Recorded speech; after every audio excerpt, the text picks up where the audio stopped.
Fique por dentro das principais discussões que impactam seus investimentos e das análises de nossos especialistas sobre as movimentações do mercado financeiro. Falando nisso, nosso encontro é toda manhã, logo após a abertura do mercado. Entre nos canais oficiais do Itaú Personalité e envie suas dúvidas sobre recomendação de investimentos.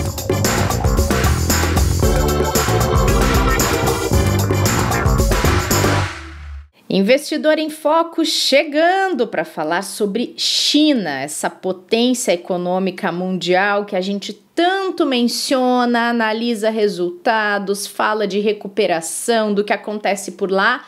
Vamos entender quem é a China nessa economia global. Então, bem-vindas e bem-vindos ao episódio de hoje. Kleber, preparado? Oi, Rê, bom dia, boa tarde, boa noite aos nossos ouvintes, nossas ouvintes. Muito preparado e finalmente a gente vai ter alguém. A gente fala muito de China aqui, né? Comenta muito sobre o que está acontecendo lá, mas sem a profundidade que deve de alguém que conhece, né? E hoje a gente vai ter essa oportunidade incrível, né? É verdade. Gente, vocês ouvem a gente falar de China toda semana por aqui, afinal é uma das economias mais importantes do mundo, pioneira em tecnologia, tem chamado muita atenção, não só por isso, mas também pela rápida recuperação do crescimento da atividade econômica chinesa no pós-pandemia. E a gente convidou o professor do MBA de Negócios e Comércio Internacional da Fundação Getúlio Vargas, Paulo Ferracioli, para conversar com a gente sobre isso. Afinal, ele conhece a China como poucos. Então, professor, bem-vindo aqui ao Investidor em Foco. Temos muito papo para bater por aqui, hein? Bom dia, Renata. Bom dia, Kleber. Acho que temos muita coisa para falar. Falar sobre China não tem fim. São 5.000 anos de história. Quase nada, né? Seja bem-vindo, professor. Obrigado a vocês pelo convite. A gente que agradece, professor. Bom, queria pedir para a gente começar explicando quem é a China nessa economia global, né? A gente fala tanto aqui da China, da importância. Queria que o senhor trouxesse esse contexto aqui para quem está ouvindo o nosso podcast. Eu acho que isso é fundamental porque existe uma confusão, porque muitas vezes as pessoas dizem a China é a maior economia do planeta. Em outros momentos dizem, não, os Estados Unidos ainda são a maior economia do planeta. Há apenas duas formas de medir. Se você medir usando o dólar, os dólares, tal como eles são negociados no mercado, a economia americana é bem maior ainda do que a da China. A economia americana tem cerca de 20... pegando os últimos dados da FMI que saíram agora, em abril. A economia americana tem 23 bilhões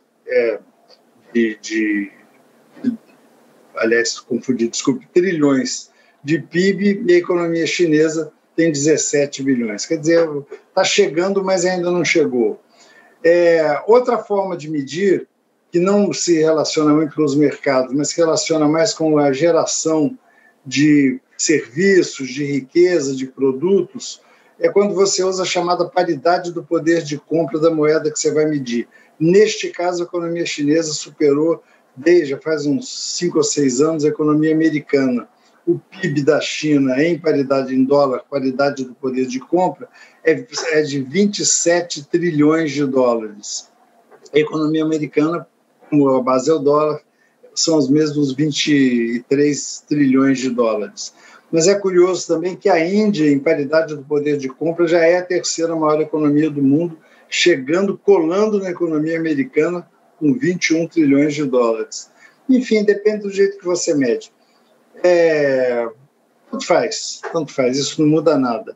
O fato é que a economia chinesa está crescendo numa velocidade meio grande desde que começou a pandemia. Isso talvez mude muito as coisas. Professor, exatamente nesse ponto que eu queria entrar com você. A gente viu ali a China sendo praticamente o único país que fugiu da recessão, né, em 2020, conseguindo fechar ali com crescimento ainda. E as projeções para crescimento que a gente tem aí nos próximos anos, segundo até um estudo que foi feito na Inglaterra por um centro de estudos britânico, deu que provavelmente até 2028 a China deve superar os Estados Unidos como maior economia do mundo de fato. O quanto essa previsão realmente pode se concretizar? Qual a análise que você faz sobre isso? Eu vi o estudo é do Centro de Economia, de Pesquisa em Economia e Negócios, é um centro bastante sério, bastante preparado e tem condições de dizer. O que eles concluíram é que imaginava-se que a China, em dólares correntes, aquele que eu disse que a China ainda é menor que os Estados Unidos, a China superaria em 2033, 2032, isso foi antecipado para 2028. É uma antecipação grande, mas faz sentido por algumas razões. Primeiro que o ano passado foi muito grande o crescimento da China, comparativamente aos demais países. Não é que foi muito grande, foi pequeno, mas foi muito maior. E esse ano, novamente, ele deve crescer quase que o dobro dos Estados Unidos. Então, a aproximação está sendo uma velocidade muito, muito grande. Para você ter uma ideia, nesse mesmo estudo cita que em 2000, a China representava 3,6% do PIB mundial. E em 2019, 18%. É um crescimento inacreditável. Também interessante, vou citar, que a China vai ser, em 2030, a terceira maior economia do mundo em dólares correntes, aquela forma mais conservadora de fazer os cálculos que eu citei. Interessante você falar, professor, sobre crescimento, e eu queria realmente, sobre isso, ouvir a sua avaliação. A gente fala muito aqui da rapidez com que a China recuperou a sua atividade econômica após a pandemia. Afinal, assim como a maioria dos países do mundo, ela foi amplamente afetada, impactada na época em que o coronavírus iniciou, que a China teve que fechar as suas atividades, interrompeu muita produção, teve muitos resultados negativos e, de repente, agora a gente vê um crescimento que se projeta e que já é realidade, né? Queria entender do senhor, de você, a que atributos você dá para esse crescimento todo? Onde é que a China acertou em cheio para conseguir se recuperar tão rápido? Olha, a China enfrentou em 2018, em 2019, em 2020, graças às disputas do presidente Trump e das acusações que eram feitas, muito difíceis. Mas quando começou a pandemia, as medidas foram muito rápidas, muito eficazes, não tiveram nenhum constrangimento em fechar, fazer um lockdown numa cidade de 10 milhões de habitantes, ninguém entra, ninguém sai de casa. O governo chinês fornecia até comida na casa das pessoas, se as pessoas não terem saído, e isso meio que isolou, e imediatamente começou aquela construção que vocês devem ter acompanhado, muito impressionante, dos hospitais de campanha, que foram feitos em dias, transmitidos pela internet, fizeram um show para o mundo, e controlaram a pandemia. Nisso, o resto do mundo foi piorando, vamos evitar, tem que proteger os negócios, mas essa questão de proteger os negócios sem controlar a pandemia não funcionou em lugar nenhum, como nós vimos. Sim. E na China funcionou muito bem a ideia de controlar a pandemia. Rapidamente a China começou a voltar para a rua, as pessoas estão produzindo, estão trabalhando. Durante algum tempo, o controle nas fábricas foi muito grande, mas o controle da pandemia na China é diferente dos outros países. Tem uma coisa muito interessante, eu não voltei à China desde a pandemia, mas tenho amigos que moram lá, amigas que moram lá e converso com eles.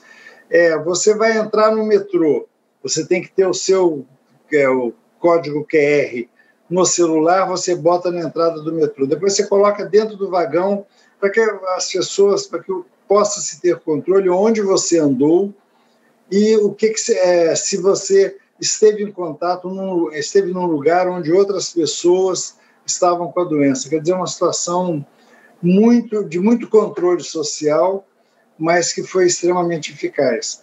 Com isso, a economia foi se recuperando e outros países que paralisaram a produção começaram a depender de produção chinesa. E a China começou a aumentar significativamente as suas exportações, apesar de todas as sanções, apesar de todas as barreiras que foram colocadas aos produtos chineses. E alguns produtos que são essenciais, que a produção estava muito concentrada lá, como máscaras, luvas e mesmo vacinas e remédios. Deu certo, essa é a verdade. E a economia vai muito bem. E agora, professor, daqui para frente, depois de tudo isso, quais são os principais desafios que você elenca para a China nesse momento? Há muitos desafios. O primeiro, o imbatível, o mais complexo que eu acho que existe neste momento, que não é de agora, é transformar essa relação com os Estados Unidos, que indiscutivelmente é um país, uma superpotência econômica, numa relação que está virando, desde 2019 principalmente, perde-perde, numa relação ganha-ganha. É interessante que há uma disputa muito grande. Os Estados Unidos devem ou não devem pressionar a China, devem ou não devem romper ou tentar fazer o decoupling, a separação das empresas americanas da China, o que não está acontecendo. Mas, de qualquer forma, o grande problema é superar essa dificuldade, porque essa dificuldade está na raiz de um conjunto de outras dificuldades. Eu acho que a gente vai ter oportunidade de falar aqui, por exemplo, da questão dos semicondutores. Essa sanção contra a China, que impede que os semicondutores de última geração sejam vendidos para a China, mesmo que não sejam fabricadas nos Estados Unidos, mas que usam algum tipo de tecnologia norte-americana, como, por exemplo, os chips da taiwanesa TSMC, que são chips de ultíssima geração, não podem ser vendidos para a China, e a China está tendo que correr atrás de um prejuízo. As sanções relacionadas à utilização de aplicativos americanos por chineses, as proibições sobre aplicativos americanos nos Estados Unidos, a discussão sobre o caso da Huawei.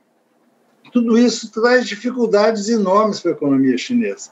Então, ela tem aí essa guerra, não é bem a guerra comercial, essa disputa pela hegemonia tinha que ser transformada num ganha-ganha, que, aliás, é a proposta de... A pessoa que aproximou os Estados Unidos da China é um velhinho que hoje tem 97 anos de idade, o Henry Kissinger. Ele foi a pessoa que começou lá no comecinho da década de 70 e levou o Nixon para passar uma semana visitando a China, para conhecer a China em 71 ou 72, não me lembro agora. É o começo de tudo. E o Kissinger, esses dias, deu uma entrevista, mais uma entrevista, com 97 anos de idade, mas completamente lúcido, dizendo, olha, nós temos que resolver esse problema. Este é um problema de curtíssimo prazo, que junto a ele fica no curtíssimo prazo, que é importantíssimo também, manter o controle da Covid. Não é fácil, porque a forma como a China está fazendo é uma forma muito difícil, ela tá isolada do planeta. Você para entrar lá, vindo de qualquer lugar, com exceção de raríssimos países, você tem que passar por 14 dias de isolamento. No Sul, agora está se pedindo 21 dias de isolamento. A China está isolada aqui para os negócios, está funcionando bem.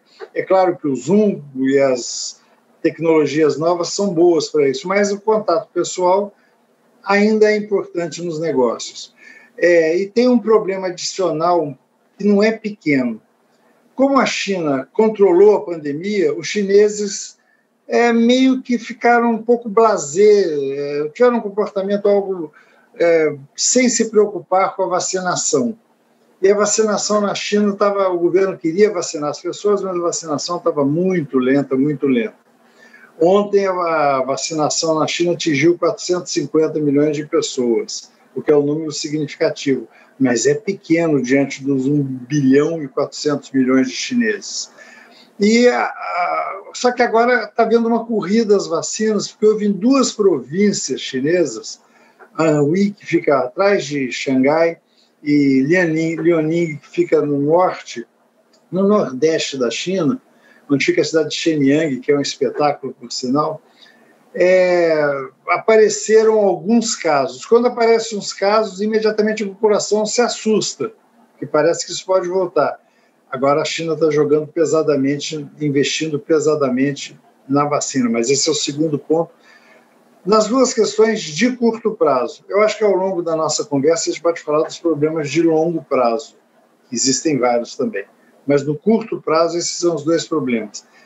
Transformar a guerra com os Estados Unidos, a disputa, não guerra é uma palavra horrível, a disputa com os Estados Unidos em algo que, como aconteceu na década de 90, na primeira década do século XXI, um ganha-ganha, ou fazer esse perde-perde que está horrível. E o segundo problema é o problema de manter o controle sobre a pandemia. O professor, pensa 2019, eu estou lá no meu trabalho, fazendo minhas coisas, falam assim, vem cá, a gente precisa que você faça um vídeo para explicar a guerra comercial. Eu falei, eu vou explicar a guerra comercial aqui para os clientes, né, e apresentar para eles o que estava acontecendo. E o desafio grande ali era não só ser informativo, né, mas também trazer aquilo para o ponto de vista da visão dos investidores, que é o que a gente faz aqui no podcast, né, com essa aula que você está dando para a gente. Pegando esse ponto lá de 2019, que eu não tinha contato com você para me ajudar, a gente viu lá que foi um dos capítulos mais tensos da, vamos chamar aí, como você falou, discussão, né, comercial que a gente tinha, uma vez que os Estados Unidos ficavam o tempo todo tentando colocar novas tarifações, né, e a China até uma hora que deu uma cartada lá pesada, dizendo, seguinte, eu tenho aqui, na época, né, 3 trilhões de dólares aí, aproximadamente de reserva, eu faço como eu quiser fazer com relação ao câmbio, e com isso ela compensava as tarifações. Os Estados Unidos aumentava a tarifa, ela mexia no câmbio, equilibrava a situação, e a gente viu ali uma situação que se arrolou por bastante tempo. Acalmou, mas a gente não tem como afirmar que isso não volte a acontecer. E o que a gente pode esperar em relação a isso? Porque causou muito problema aos mercados e muitas preocupações para a economia global na época, né? Kleber, eu acho que você está sendo otimista ao dizer que acalmou. Eu acho que não acalmou. Que pena.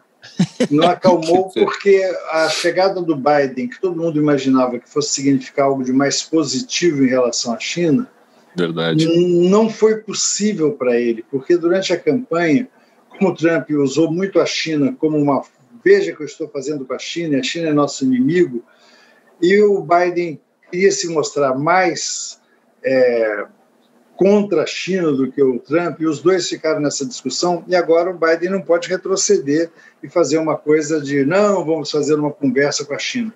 Está batendo muito na China. Está batendo muito. Para se ter uma ideia, não retirou qualquer das sanções que o Trump havia colocado. Para se ter uma ideia. Todas aquelas tarifas enormes continuam em vigor. E o que é pior é que a resposta da China não foi apenas essa questão cambial. A resposta da China foi imediatamente. Os Estados Unidos botou, foi um perde-perde inacreditável. Colocavam uma tarifação nova, a China respondia com uma tarifação do mesmo tamanho quanto a produtos americanos, o que foi muito ruim. E aí começou o discurso do decoupling, que continua na cabeça do Biden, que nós temos que empresas americanas têm que voltar a produzir nos Estados Unidos. Essa ideia, esses 2 trilhões de dólares já aprovados, vão se voltar muito para tentar desenvolver o mercado interno dos Estados Unidos e empresas americanas. Só que as empresas americanas estão muito satisfeitas na China nesse momento, porque estão ganhando muito dinheiro lá.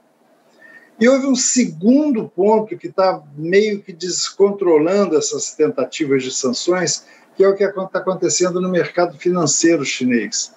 Já há 2 anos, vamos dizer assim, está aumentando muito a liberalização das finanças na China, em vários setores. E isso está fazendo com que bilhões e bilhões de dólares voltem-se para a China, e tem muita gente investindo na China nesse momento, seja através de fundos, seja através em ações. Enfim, eu estava até comentando antes com a Renata, existe um jornal chinês que chama Caixin, Caixin, que é um Financial Times chinês, é um excelente jornal.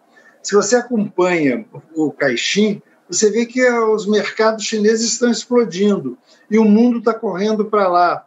E o mundo não está ainda correndo para os Estados Unidos. Aí nós nos defrontamos com uma situação muito dramática, porque para os Estados Unidos, numa visão do Kissinger ou de várias pessoas, inclusive a minha, seria bom transformar isso num ganha-ganha. Mas um ganha-ganha significa fazer um acerto com a China, que ambos possam se dar bem e que ambos terão uma convivência pacífica e que não haverá mais essa hegemonia americana do jeito que ela é pensada. Foi pensada nos últimos 70 anos. Mas isso para os americanos é muito difícil. Eles ainda estão tentando refazer alianças dentro da Ásia, alianças dentro da Europa, e tentando evitar investimentos, mas os investimentos estão fluindo para a China muito. É impressionante como os investimentos alemães estão indo para a China. Não é à toa que a Alemanha defendeu fortemente esse acordo que foi assinado nos últimos dias de 2020 de facilitação de investimentos entre a China e a Europa. Porque as pessoas querem investir lá porque tem mercado. Os investidores estão indo para lá porque estão tendo retornos bons. Então, é difícil. Por outro lado, não se sabe o que pode acontecer com essas sanções. Elas podem ter... A China está investindo para fugir delas, mas os Estados Unidos, a cada momento, pressionam mais. Sou otimista, torço mais do que sou otimista, de que eles se acertem de uma posição mais conveniente. Mas, neste momento, essa pessoa que o Biden colocou, o Blinken, como secretário de Estado, ministro de Relações Exteriores, ele radicaliza todos os dias. Difícil. Quase um Pompeu. Lembra do Pompeu? Que era o Pompeu bem difícil, então. Muito difícil. Então é bem difícil mesmo, não, complicado. Mas as empresas americanas estão começando a reclamar disso. Sim. Prejudica as empresas. E até propriamente a população, desculpa, os usuários, né, as pessoas que utilizam os serviços, a tecnologia, né, claro. A cadeia é muito maior do que simplesmente a relação diplomática entre os países ou comercial. Não, né, mas... a relação de investimentos, a relação de empregos, a relação de negócios. Você imagina a China, eu vou entrar num assunto aqui que é um assunto super dramático desse momento. Pouca gente tem ideia, as pessoas falam que a China é um super importador de petróleo, importador de energia, é verdade. Importa petróleo do mundo inteiro, gás do mundo, da onde ela consegue importar, ela precisa de energia. É um país que cresce muito e que não tem tantas fontes assim de energia internas. Você imagina que ela importe bilhões e bilhões de dólares por ano em energia, é verdade. Agora, o que pouca gente tem consciência é que a China importa mais semicondutores, chips, memórias, para utilizar em todos os lugares. Todo produto hoje é cheio de chip, é cheio de memória. A China importa mais semicondutores por ano em bilhões de dólares do que ela importa de energia. E a China agora está cerceada nessas importações. Pode trazer prejuízo. A Huawei perdeu o mercado porque faltam chips. A China está cerceada na utilização de softwares americanos. A China quer aumentar... Eu vou contar uma historinha recente que está acontecendo agora, que é sensacional. A China quer, de qualquer jeito, aumentar a sua produção de semicondutores. O governo está disposto a pagar qualquer coisa, subsidiar o que for, porque está prisioneiro da sanção americana no que diz respeito aos semicondutores. Só que existe uma única fábrica no mundo, a ASML, que é uma fábrica holandesa que faz as máquinas de última geração para fabricar esses semicondutores. Essa fábrica, ela usa algumas tecnologias americanas, o que dá aos Estados Unidos o poder de dizer: você não pode exportar as suas máquinas para a China. Então a China está prisioneira disso e tendo que investir loucamente para tentar desenvolver essas máquinas, desenvolver semicondutores, o que é muito ruim, porque enquanto vivíamos uma globalização, com cadeias globais de valor, gerando emprego em todos os lugares do mundo, você não tinha que produzir todos os bens. Você podia ter uma coisa mais concentrada em certos setores onde você era mais competitivo. Agora, todos os países querem se tornar autossuficientes em tudo, o que, além de diminuir a eficiência, a lucratividade muitas vezes, reduz a produção, pelo menos durante algum período. não é fácil, Kleber, é uma situação, vivemos uma situação complexa. Mas, professor, nisso que o senhor falou agora a respeito de os países quererem se tornar autossuficientes e, ao mesmo tempo, esse imbróglio envolvendo a produção de semicondutores e as sanções, o senhor acredita que a China perca força quando a gente olha para a indústria de tecnologia como um produtor de insumos, um produtor de peças e um produtor de tecnologia mesmo, especificamente? Seu ponto é interessantíssimo e a resposta é que eu acho que não vai perder força. Porque a China, não nos esqueçamos, a China é uma economia planejada. A cada 5 anos vem um plano novo. E esse plano, o governo, não é que todo mundo vai cumprir exatamente, mas uma parcela significativa da economia chinesa ainda é estatal. Metade, grosso modo. E o Estado tem que cumprir, e as empresas privadas também se beneficiam muito se seguirem os planos, porque ganham investimentos, porque ganham financiamentos, porque ganham compras. E a China, nesse último, ela já vinha se voltando para essa questão tecnológica já faz alguns anos. Mas neste plano, que acabou de ser aprovado há poucos meses, que é o período 2021-2025, é um plano voltado para a tecnologia. É um plano onde vão se gastar bilhões e bilhões de dólares no desenvolvimento de novas tecnologias e onde eles têm ido muito bem. Você vê na questão de inteligência artificial, que a China está no limite do conhecimento. Inteligência artificial é o futuro. Se há algo que importa estar na ponta, é a inteligência artificial. Eles estão na ponta.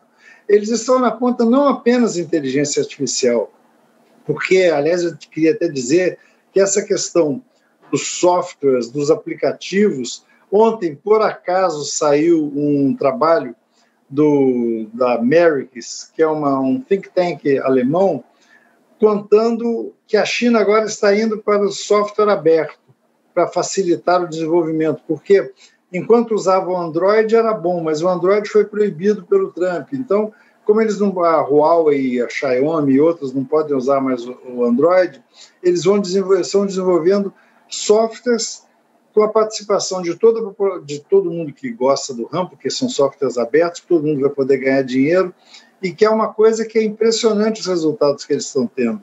Mas vamos um passo além. Ontem, no jornal, o Global Times, que é um jornal bem chapa branca. O Global Times é um jornal que representa a visão do Partido Comunista Chinês. E o Global Times ontem publicou, lá na ilha de Hainan, eles estão desenvolvendo uma área que eles estão chamando Vale do Silício para a produção de sementes. Sementes. Olha o Brasil. Sementes. Aí. Sementes. Sabe de que produtos que eles estão fazendo, estão na frente? E milho e soja. Olha as nossas exportações. Porque a entrevista, tinha um filmezinho, se você quiser eu passo para você depois, está no Global Times, é fácil de achar, falando dessa nova área de produção desses produtos, porque eles não querem ficar tão dependentes do exterior quanto eles estão hoje. Não nos esqueçamos que eles já têm muita tecnologia, porque um super produtor de transgênicos, de sementes, era a empresa suíça, que está me faltando o nome aqui, daqui a um minuto eu me lembro, mas que eles compraram a Syngenta, 50 bilhões de dólares e compraram a Syngenta. O que eles compraram? Uma fábrica na Suíça? Não, eles compraram tecnologia suíça. Pegaram os principais fabricantes, os principais técnicos suíços, pagaram a peso de ouro para produzirem dentro da China. Estão cada vez mais produzindo dentro da China. E essa busca de tecnologia desenfreada faz com que a China tenha se tornado, e todo mundo sabe disso, porque sempre sai nos jornais, o país que mais registra patente no momento no planeta Terra. E mais, por exemplo, quando eles estavam com temor de ficarem atrás na área de robôs, que eles usam muito, eles resolveram comprar a principal fábrica de robôs, a mais avançada da Europa, que é se o nome nesse momento, foi comprado pela Midea. Então, são coisas que eles vão comprando. E o que eles fizeram? A mesma coisa, fecharam a fábrica na Alemanha? Não fecharam, é a Cuco. Fecharam a fábrica na Alemanha? Não fecharam, mas levaram os principais técnicos, os donos da tecnologia alemães, pagaram caro por eles, levaram para lá, que estão trabalhando junto com os chineses, que estão aprendendo a fazer. Ou seja, eu acho que a China, em vez de ver essa falta essas sanções tecnológicas como um drama, é um drama, mas em vez de ela ficar reclamando, chorando, ai meu Deus, não, a China está usando isso como um incentivador de novas descobertas, de novas pesquisas, e os planos tratam disso. O 14º plano quinquenal, que é esse que entrou em vigor agora, 21 e 25, a questão central é desenvolvimento tecnológico. Aliás, desenvolvimento tecnológico, essa semana, no sábado, quem estava no Twitter ou em qualquer outra rede social no sábado à noite, a gente assistiu o que foi a chegada da nave chinesa em Marte. Eu, de repente, falei, o que é isso? Quem diria que uma nave chinesa desceria em Marte e hoje já estão saindo as fotos do robozinho, do tratorzinho chinês, que já está andando por Marte, fotografando Marte, enviando fotos para a Terra. Entende o que nós estamos falando? Porque é importante que as pessoas imaginem, não, a China copia, copycat, coisas assim. Não, a China está desenvolvendo tecnologia. A cada sanção vem uma medida para correr atrás do prejuízo. Significa que vai dar certo, que vai superar os Estados Unidos? Aí eu acho que é um certo exagero. Mas, exagero que eu digo, pretensão demais dizer que isso vai acontecer. Mas eles não estão parados. Com certeza.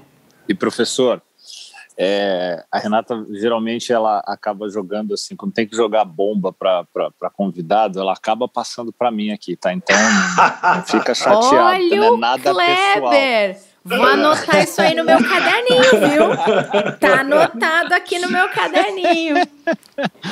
Vou instituir essa regra agora, então. E é brincadeira, porque esse foi um ponto que a gente conversando, eu coloquei para a Rê, quando a gente batia um papo antes de falar com você, professor, que a gente acompanha bastante e, particularmente, eu falo, né, assim, entendo muito pouco dessas relações, mas a gente percebe o quanto elas afetam não só a economia, mas a sociedade como um todo e o impacto global que gera. Estamos falando do quê? Das relações ali entre o Partido Comunista Chinês, né, e Hong Kong, né, o governo de Hong Kong. Qual sua visão sobre isso, dos últimos acontecimentos que foram realmente sérios, né, e problemáticos, e o quanto isso pode acabar impactando, atrapalhando, complicando o desenvolvimento chinês em todos esses últimos pontos que você acabou de colocar, né, com toda essa capacidade de crescimento que eles têm, e também para a economia global, o que isso pode trazer de impactos para as pessoas que estão aí olhando muito e querendo investir na China também. A sua pergunta é interessantíssima. Qualquer resposta pode ser dada, mas eu acho que tem dois aspectos que são essenciais. Primeiro, internamente, em Hong Kong. A verdade é que existe um jornal de Hong Kong que chama South China Morning Post, que é excelente, por sinal, ele fica meio que aberto na internet, você pode ler. É um jornal muito bom, muito explicativo. Ele mostra uma coisa interessante. Realmente houve duas intervenções pesadas do Partido Comunista Chinês sobre Hong Kong. A primeira delas foi a mudança da Lei de Segurança Nacional, fazendo com que as pessoas de Hong Kong fiquem submetidas à Lei de Segurança Nacional aprovada no Parlamento do Parlamento da China fora de Hong Kong. Mas isso aí diz a China. Está na nossa Constituição e a legislação que foi feita na época em que nós recuperamos Hong Kong do Reino Unido, havia essa possibilidade e nós estamos usando. Não me surpreendeu. As manifestações anti-chinesas foram ficando muito fortes diante da possibilidade de mudar a Lei de Segurança Nacional e houve um momento em que eu acho que foi um rompimento que para a China significou uma mudança dramática, forte. China, Partido Comunista Chinês. foi quando um grupo de pessoas vestidas na bandeira da Inglaterra correram para a porta do consulado da Inglaterra em Hong Kong e começaram a bater na porta gritando: voltem ingleses, voltem ingleses. Inaceitável, acho que em qualquer país do mundo, o governo central admite que alguém peça a volta do colonizador. Esse foi um momento forte de rompimento.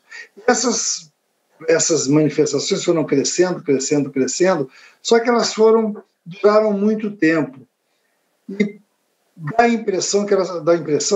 claríssimo, começaram a prejudicar demais os negócios de Hong Kong, a ponto de que quando o governo chinês tomou medidas mais fortes e mudou a legislação e, de um certo sentido, acalmou, não me parece isso que houve que os negócios em Hong Kong, que as pessoas de negócio, que as pessoas que fazem negócios ficaram desconfortáveis. Aliás, há acusações por parte dos manifestantes que a comunidade de negócios parece que gostou, e isso não seria legal, mas gostou porque viabilizou que voltasse a ter negócios. Bom, esse é um lado, a China está calma. Existe a segunda medida, que foi a medida na legislação eleitoral de Hong Kong. Também muito ruim, mas essa nem houve mais manifestação, porque a Lei de Segurança Nacional é muito forte. Agora, existe um outro lado. O outro lado é que, se talvez os negócios possam continuar a fluir bem em Hong Kong, internacionalmente, este fato, essa história de Hong Kong, está sendo utilizada na guerra de narrativas. Na guerra de narrativas, o Partido Comunista Chinês é um enorme opressor que faz maldade, muda. Essa história, não é normal, não, nada demais. A China faz a mesma coisa que os Estados Unidos. A China, depois que a polícia americana andou matando alguns negros, você não imagina como se saiu nos jornais chineses. Eles que perseguem os negros, etc. Normal, guerra de narrativas. Nada demais. Mas, de qualquer forma, essa coisa de Hong Kong está sendo utilizada pelos Estados Unidos e principalmente pela Inglaterra, que quem assinou o acordo de transferência de Hong Kong de volta, como algo de que a China não cumpre suas obrigações, etc., e pode justificar novas sanções contra a China. Por exemplo, os Estados Unidos pressionaram muito a China em relação a essa questão de Hong Kong. A China não, pressionam a China, pressionam também a União Europeia sobre a questão do acordo que eles assinaram, que os Estados Unidos querem que não seja ratificado. Esse é um acordo muito importante para os negócios, porque vai facilitar muito o negócio das empresas europeias dentro da China. Claro que os Estados Unidos estão preocupados que a Europa continue a se dar bem com a China, mas, por outro lado, ele tem um bom argumento, não apenas Hong Kong, como também os uigures, aqueles muçulmanos lá de Xinjiang, do oeste da China, que ficam próximo ali ao Cazaquistão, ao Quirguistão. E, enfim, é uma disputa, mas não me parece que isso aí vai ter grandes influências, porque, apesar do que foi feito em Hong Kong, são impressionantes os dados da entrada de fluxos financeiros em Hong Kong nesses últimos meses. É muito dinheiro. Ninguém quer ficar fora de uma coisa que gera tantos recursos e que tem um retorno tão elevado. Claro. Minha impressão. Professor, para a gente encaminhar aqui, infelizmente, o fim do nosso papo, a gente falou pouco de Brasil, mas você já trouxe algumas questões interessantes. Essa questão da China estudar a produção de sementes de milho e soja, de países estarem querendo ser autossuficientes na produção de insumos tecnológicos e por aí vai. Qual é a sua perspectiva daqui para frente, aí, curto, médio, longo prazo, fica a seu critério, dessa relação comercial entre China e Brasil? Olha, eu acho que a relação entre China e Brasil vai florescer por uns bons anos e continuaremos a nos beneficiar muito disso. Nós hoje exportamos quase 3 vezes mais para a China do que para os Estados Unidos. E é uma parte significativa. 3 vezes mais, as pessoas não se dão conta disso. Nossa, é muita coisa. É muita coisa. Porque nós exportamos muito minério de ferro, que a China importa bastante da gente, petróleo, que a China importa bastante, e muito produtos do agronegócio. Carnes em geral, eles tiveram um problema com a febre suína lá, importaram porcos à vontade, importam milho, importam soja, e durante muito tempo vão ter que continuar importando da gente. O que não significa que nós sejamos os únicos fornecedores. Por exemplo, em relação ao minério de ferro, eles importam mais da Austrália do que da gente. Em relação ao milho, seguindo o caixim...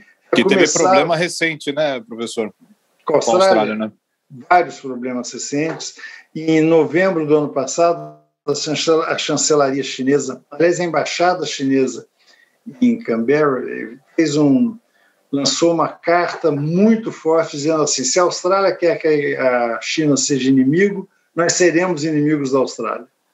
Muito pouco diplomática. E daí começaram umas sanções contra a Austrália. Reduziram a importação, sobretaxaram vinho, sobretaxaram lagostas, sobretaxaram carne, sobretaxaram frutas, mais pragmatismo chinês sempre.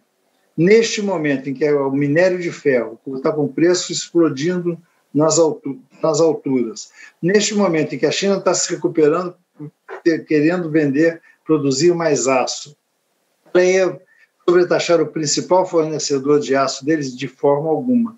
A China continua comprando, o maior fornecedor de minério de ferro para a China é a Austrália. Diga-se de passagem, o preço subiu tanto do minério de ferro que, apesar de todas as sanções contra a Austrália está ganhando mais dinheiro exportando para a China, mas a China não é pragmática. A China não faz gracinha, não fica xingando o presidente do outro, não chama... Você sabe, não. Então, em relação ao Brasil, nós temos perspectivas boas, mas a China já começou a comprar milho dos Estados Unidos. A safra de milho americana do outono, a China já está comprando porque ela quer diversificar. Para a China, comprar menos soja da gente e comprar soja dos Estados Unidos pode ser uma boa relação, um bom docinho para dar para os Estados Unidos. Mas não querem ficar na mão nem dos Estados Unidos, nem do Brasil, nem de ninguém.